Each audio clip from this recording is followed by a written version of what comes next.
असू दे का ते नका काय ते काय ते आपण एक करू. ज्या वेळेला त्यांना ज्ञानपीठ पारितोषिक जाहीर झालं खांडेकरांना, त्यावेळेला पुण्याला एक समारंभ राजहंस का काय राजा देशमुख आहेत हां. बरोबर त्यांनीच केला असं तो त्यांनी समारंभ केला होता आणि मग आम्हाला पण तिकडून बोलावलं होतं मुंबईहून त्याच्याकरता. तर तोपर्यंत मी राजा देशमुखांना पाहिलं नव्हतं आणि आताही राजा देशमुख म्हटलं की माझ्या डोळ्यासमोर काही येत नाही, बरोबर. कारण नंतर काही कधी फारसं त्यांचा पाहण्याचा आणि याचा योग आला नाही.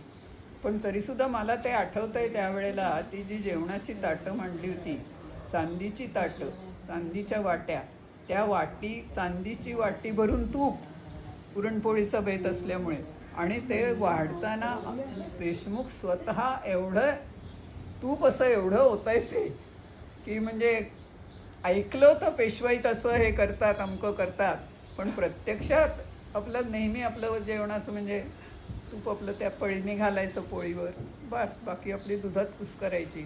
तसं नाही, हे तुपात कुस्कर खायची पोळी असं ते हे होतं. म्हणजे ते मला अजून त्या जेवणाची आठवण राहिली.